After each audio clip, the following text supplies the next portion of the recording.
If you're looking for one of the very best family hatchbacks, forget about European models. Their day has been and gone. You want to look east to the likes of the new Honda Civic, the Kia Ceed, or the Toyota Corolla. In this video, we're going to find out which of these is best because I'm going to talk you around their exteriors, show you their interiors, see how practical they are, drive them, and of course launch them to check out their performance. Because I'm Matt Watson and you're watching Car Wow. Buy, sell, Car Wow. One of the most important considerations when you're buying a family hatchback is the price, and the Kia wins in this respect. It starts from just under £25,000, whereas the Honda and the Toyota both start at under £30,000. However, both those cars are hybrids, whereas the Kia isn't, and hybrids are always a bit more expensive because of the potential fuel savings and the technology that they have on board. When you're buying a car, one of the first things that draws you in is the looks, and the Kia it's a smart looking car. This one is the GT line, so it's got some deeper bumpers which make it look a bit sporty, and you've got shiny bits of trim. Overall though, it's fairly conventional, fairly safe and inoffensive. Not lusting after it though.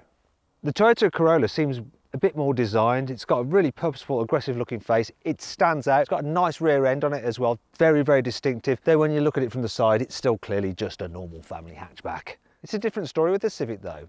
Its side profile is more like a car from the class above. Kind of reminds me a little bit of an Audi A5 Sport, back the way it's got that swooping coupe-like look to it. Also like the front of it and the rear. Bits of it are similar to the previous generation Honda Civic, but it's like they removed all the mess and finally did it right this time. Even though it is a completely brand new car, you can see how that design evolved into something that really it should have been in the first place. I think this is a good looking car. The Civic also feels like a bigger car on the inside as well. I don't know whether it's to do with the dash design, the way you have this long strip running the length of the dash. It just creates a feeling of width. I also like these vent controls, quite cool. And the climate controls as well. Yeah, it's a nice car to sit in. Driving position's really good. Lots of adjustment in it. Quality is generally really good as well. Infotainment system, oh, it's much better than the one in the previous Civic, which is just like, oh, just a nightmare to use. And you've got Apple CarPlay and Android Auto, though only Apple CarPlay is wireless. Android isn't for some reason. Also, while this car has full digital dials, that's because it's the range topper. All the other versions have part digital dials. I don't know why. It's a bit of a shame, really. In the Corolla, you get digital dials regardless of which model you go for. And you also get Android Auto that's wireless, not just Apple CarPlay, which is good. I also like the quality in here. There's lots of soft touch materials, and the fact that the stitching like this and on the dash just makes it feel quite expensive. And the design, it's a bit more youthful than the Civic, and it's a bit more cocooning. You feel a bit more like you're sat inside the car. It's got a sporty vibe to it, even though it's just a sensible family hybrid hatchback. I mean, look at the seats. They're the kind of seats you'd have in a sports car. Not something that's primarily designed to give you maximum efficiency. Do you know what? Compared to the other two, this Kia just feels a little bit like the previous generation of car. I mean, quality is good. It looks reasonably nice, apart from this part of the dash. Don't like the shape of that for some reason. And yes, you've got some stitching on it as well. Also, it got a nice big widescreen infotainment system. Both Apple CarPlay and Android Auto are wired. There's no wireless available. But I don't know what it is, it just doesn't seem quite so cohesive as the other two. Yes, you've got some shiny bits of trim which do lighten things up. Things like the analog dials, and you just don't feel like you're sitting so much in it like you do the other two cars. You're a bit more like you're on this. Maybe it's something to do with how low this centre console is. It's good, but not quite good enough. In the back seats, the Kia is all pretty conventional as well, so knee room's good. Headroom's good, people over 6 foot will be fine. What's not so good though is when you have to carry 3 people in the back at once, because the centre seat is a little bit of a perch, and the design of these seats, it means that if you're on one of the outer seats, you end up sat like this, and then that part just sort of just pushes into your back, and it's not good for your posture. I'll tell you what's not ideal about the Toyota Corolla, and that's knee room. It really is quite tight. I've got short legs, I'm all torso me. People with long legs are just going to be pushing their knees up against the seat back. I just noticed something actually. The way this leather or leatherette is fitted, it's all a bit baggy. Kind of reminds me of, you know, when people lose a load of weight and they have like all this extra skin. It's a little bit like that. Anyway, knee room's not great, but headroom's all right. Headroom's okay. However, if you need to carry 3 in the back at once, this is even worse than the Kia because the body is narrower, and so it's all a bit of a squeeze for everyone. In the back of the Civic, I have very few complaints. Maybe the headroom's a little bit tighter than ideal. People over 6 foot might find it a little bit cozy in here. But the rest of it just feels so spacious. Look, knee room's really good. Foot space is good. If you need to carry 3 in the back at once, it just feels wider than the other 2 cars. And the central seat is quite comfy. Yeah, it feels like a nice, roomy car. It does help that the top spec car gets this sunroof, which lets a bit of extra lighting. But either way, it just feels like a bigger car than the other 2, to tell you the truth. Now let's see what these cars are like to drive. I'm going to start with the Kia because it's the most conventional of the 3. You know what? This is a really good car. They've really thought about how to just make it a nice, easy, simple car to live with. So I'm on a twisty road and it handles as well as you need your normal family hatchback to handle. It'll go around the bends without, giving you any problems at all. It just grips, goes round. Is it fun? No, it's not, but that doesn't matter. It's safe, secure, sensible, everything that you want it to be. The little engine, it won't blow your socks off, but it's peppy enough. The gear change, a bit notchy, but light, easy. Clutch is fine as well. The suspension is generally pretty good, so the car is reasonable over bumps. It's not the smoothest, but it's not the most bouncy either. And that's really, really useful when you're heading to town. And this car is super easy to drive in town. It really, really is. The brakes, progressive and smooth, absolutely simple. Another good thing about it is the manoeuvrability. So it has quite a tight turning circle, this thing. 10.6 meters. It's really, really good. I'm going to do a U-turn just here. Can I get around?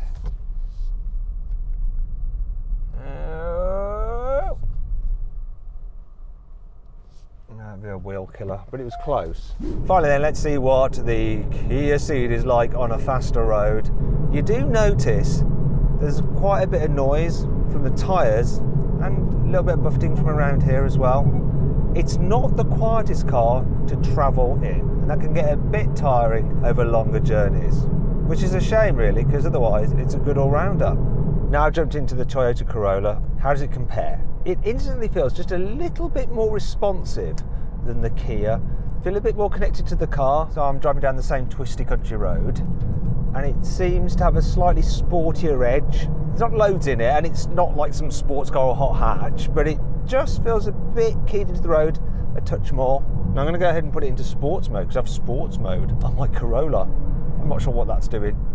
I think it just makes the throttle response a little snappier, but it's not that discernible. I'm impressed with how it's dealing with bumps in the road. So mid-corner over a bump, it doesn't get out of control, it just stays composed. And when you're entering town like I am now, the ride is generally pretty smooth, a little bit better than the Kia, not massively so, but just a little bit better. And so far, that's the best way to compare the 2 driving experiences. This is just a little bit better. Then it's going to have another advantage now as you get into a real slow section, and that's the fact that if I want to, I can go into EV only mode, and now everything is silent because I'm just running using the electric motor. You can't go that far on electric power alone, but you can just mooch around and do little manoeuvres, and it just makes it so much more relaxing. There is a bit of a downside though. You see, because you've got the hybrid system and you have regenerative braking, when you first press the brake pedal, it can seem a little bit grabby ever so slightly compared to the Kia, just because you're actually using the electric motor to slow down. It's kind of working in reverse to recharge the battery, and it doesn't feel quite as natural as just normal brakes. You have got normal brakes as well when you really need to stop, but there is just that little sensation at the beginning. It's a bit grabby. It's not terrible, better than a lot of other hybrids, but you do notice it as touch. The turning circle on this is 11.4 meters, so slightly more than on the Kia. I'm going to come out of sports mode actually, make the steering a bit lighter. Can I get it round in one go? There's no chance. Now with the Kia, I thought I might just make it. I was a bit worried about scraping my alloys, so I backed out of it. This one, 100% no, I'm not going to make it. That's one thing that annoys me about this car. Massive rear pillar just creates a bit of a blind spot. Right, let's see what this is like on the motorway. First of all, overtaking a slower car in front. Pickup's pretty good. Comfy seats. It's also quieter than the Kia inside when you're travelling. Good for long distances, this. Finally then, the Civic. Let's see what it's like. Even though it hasn't really got a gearbox, you kind of think it has. Look. It changes gear, but it doesn't really. It's lies. It's faking it. I can try putting on these paddles and you sort of think they're doing something, but all they're actually doing is altering the amount of regen braking when you lift off the accelerator. It's weird. And the noise, it's digitized, this noise. It's played through the speakers, but it makes you think that you've actually got an engine that's revving like a normal engine would when it's attached to a normal gearbox. Doesn't make sense. Tell you what doesn't make sense either, how well this thing actually corners. It really is genuinely good fun on a twisty road. It just seems to deal with the bumps really well. This is definitely more fun to drive on a twisty road than the Corolla or the Kia Ceed, without a doubt. Just grips. And it makes a decent noise, even though it's fake and I know it's just lying to me. Now let's see what this Honda Civic is like to drive in town. First thing to note is that the visibility forwards is brilliant. Got a low dash, a nice big wide windscreen. So what also helps driving around town, the steering is reasonably light. There's no gears to think about because it's automatic. In fact, I'm just driving around on electric power alone right now, relaxing. The brakes are pretty decent actually. They don't feel too grabby, even though the first part of the braking is regen. Honda's really nailed this. One thing I can't complain about is the suspension over bumps. Really does a good job at dealing with bumps, potholes, speed humps. There is one thing though, and that's that the turning circle of 11.6 meters is slightly larger than on the Toyota Corolla and Kia Ceed. Look, I've got it up at the first stage. Supposed to turn around there, but I haven't quite got enough lock. Come on. I think that was bad driving. Let me just give it another go. I was so keen to go deep into this road so that I could at least try to make it round here, but look, absolutely no chance. I'm pretty much going straight ahead by the time I reach this curb. Oh well. That's why you learn 3-point turns, don't you, for your driving test. That's the only problem when you drive around town with this car, and it's not that bad really. Finally then, on a faster road, overtake the car in front. Here we go, revved out. There, it's like it's changed gear, and again. But it's not actually changing gear.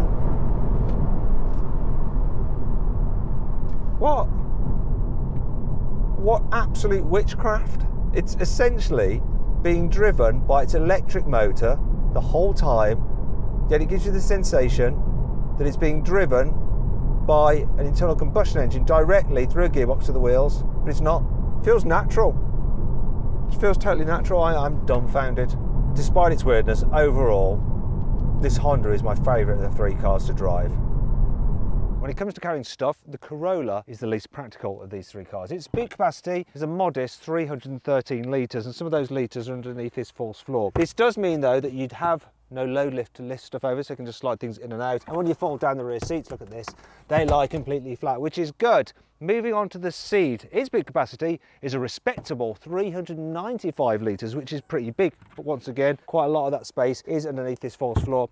And it does mean though that you have no load lift to lift things over. And when you fold down these rear seats, look, they lie almost completely flat. Not completely, not like in the Toyota. Finally then we come to the Honda Civic, which has the biggest boot capacity of 410 litres, which is really quite large. Only a bit of that space is underneath the false floor, look.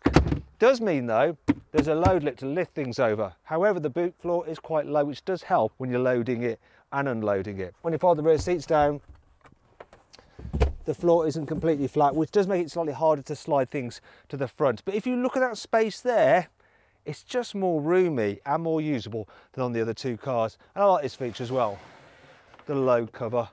It's a really clever idea because when it's not in use, it doesn't take up much space and you can easily remove it and store it simply just in the corner there. Whereas the other two cars have big load covers which get in the way when you want to load the car up.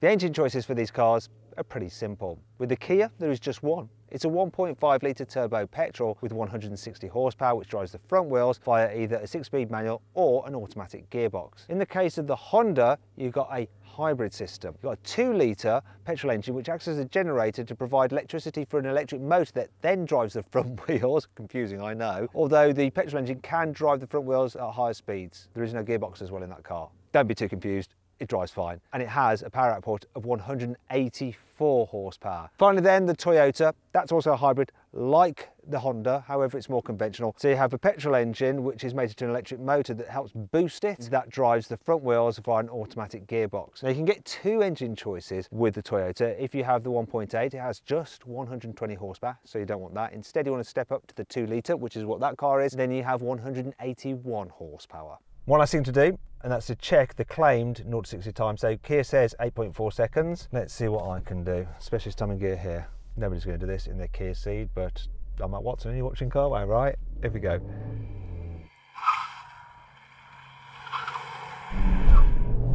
good gear change. What we're going to do, come on. Ooh, 8.3 seconds. That was a good launch. This Toyota Corolla 2 litre, especially 0 to 16, 7.9 seconds. I'm going to time it now.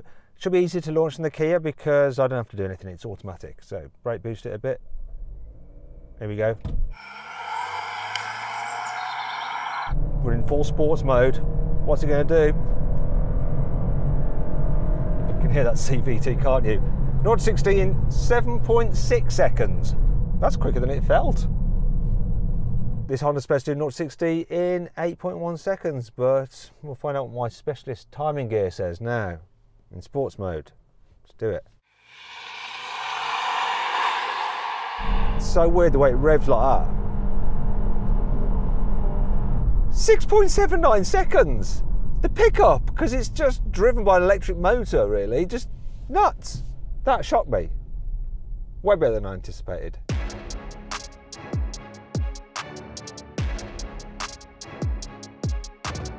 So then, what's my final verdict? Well, the Kia Ceed is a really good car. I like it a lot. However, the Toyota Corolla is ever so slightly better, and it's just more pleasurable to drive. But it's not as nice to drive, though, as the new Honda Civic. It really surprised me, this. So did the performance and how spacious it is. I like this car a lot. It's an absolutely brilliant all-round family hatchback, and that's why it wins this test.